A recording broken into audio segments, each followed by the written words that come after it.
నా పేరు పెంచాల హనుమంతరావు. నేను రాష్ట్ర యూనియన్ ఉపాధ్యక్షుడిని.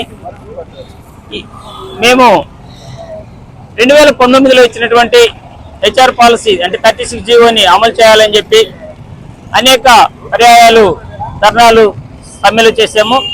ఇప్పుడు గత డిసెంబర్ 26 నుంచి అనేక దఫాలుగా మేము సమ్మె చేస్తూ వస్తున్నాం. అయితే ప్రభుత్వం కానీ అధికారులు కానీ పట్టించకపోవడం మూలంగా 26 నుంచి మేము నిరవధిక సమ్మెను కొనసాగిస్తూ ఉన్నాము.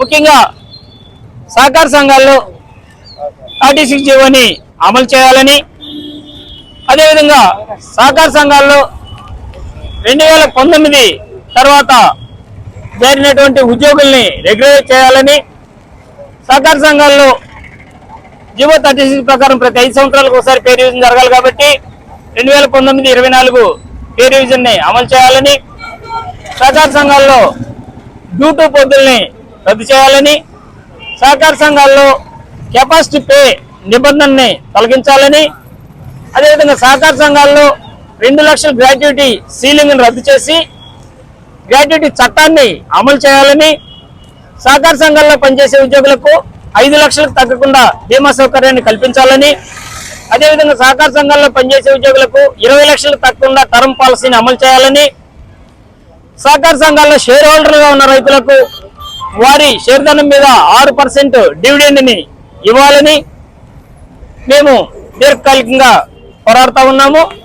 ఈ సమస్యల పట్ల ప్రభుత్వం కానివ్వండి, అధికారులు కానివ్వండి ఉదాసీనంగా వ్యవహరిస్తూ ఉన్నారు. అందువల్ల 16 నుంచి నిరవధిక సమ్మెకి పూనుకున్నాము. ఇప్పుడు ఈ ప్రభుత్వం కానీ అధికారులు కానీ మా సమస్యలను కనుక పరిష్కరించకపోతే రేపు 25 నుండి ఆమరణ నిరాహారదీక్షకి పిలుపునిచ్చింది చేసి ఈ పిలుపులో భాగంగా ఆమరణ నిరాహారదీక్ష పోవడానికి కూడా సిద్ధంగా ఉన్నాము.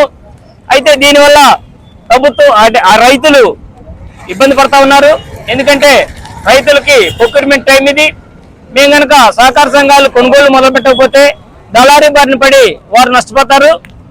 అందువల్ల రైతుల్ని నష్టాల నుండి కాపాడడానికి మా యొక్క సమస్యల్ని, న్యాయబద్ధమైన సమస్యల్ని ప్రభుత్వం పరిష్కరించాలని కోరుతున్నాం. ఎందుకంటే ఈ సమస్యల పరిష్కారంలో ప్రభుత్వానికి 1 పైసా ఖర్చు కూడా లేదు.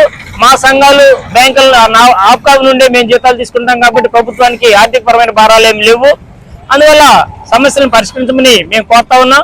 ఒకవేళ పరిష్కరించకపోతే జరిగేటటువంటి పరిణామాలకి అధికారులు ప్రభుత్వం బాధ్యత వహించాలని హెచ్చరిస్తున్నాం.